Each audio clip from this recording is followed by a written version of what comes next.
Some of the angels went to God, hats in hand, so to speak, asking for his assistance, hoping he might clarify the task. Should my tree have leaves, they asked? What about knots? How many branches? Could we talk about bark? God was surprised, but patient with the first of these inquiries. He did his best, which was very good, to reassure the angels that whatever tree they created would be just fine with him.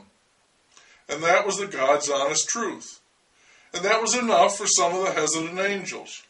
More trees were made. Willow, birch, cedar, palm, pecan, and hawthorn, to name but a few. And God was pleased to see the result of his encouragement. But for a few of the angels it was still not enough. They needed more direction. They were going beyond doubt and into confusion, more rattled than ever.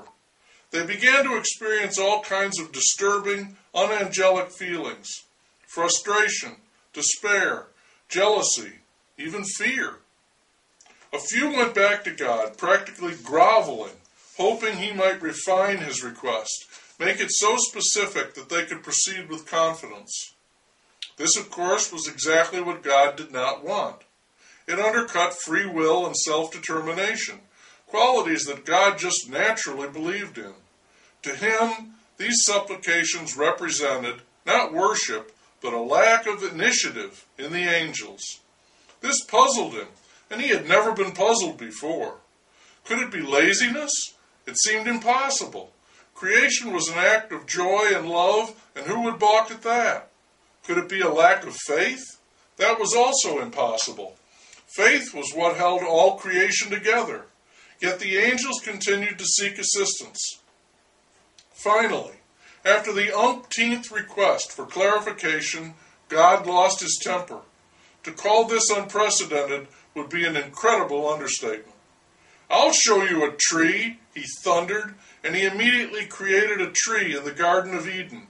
And in the same instant, God sensed that this tree, created in a moment of anger, would lead to trouble, big trouble, would mean the end of paradise, and he knew it was his fault because he had acted in haste and vexatiously. But what was done could not be undone, not even by God. That's the way it is in creation. God was grieved and angered by the flaw in his plan, all the more so because it was of his own making. And he turned on the frightened angels gathered before him and compounded his error by saying, "I told you to go make trees, any trees you wanted to make, and you made no trees at all.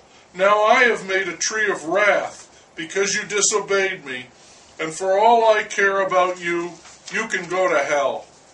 He instantly regretted this foolishness, but what was done was done. The offending angels were immediately swept into perdition, a new fate created just for them. Man acquired knowledge of good and evil, and God was forced to coexist with living proof that the best laid plans, even those of God, sometimes go astray. God is not perfect, just God. He made everything, including the first mistake. He needs our love and understanding, as well as our forgiveness.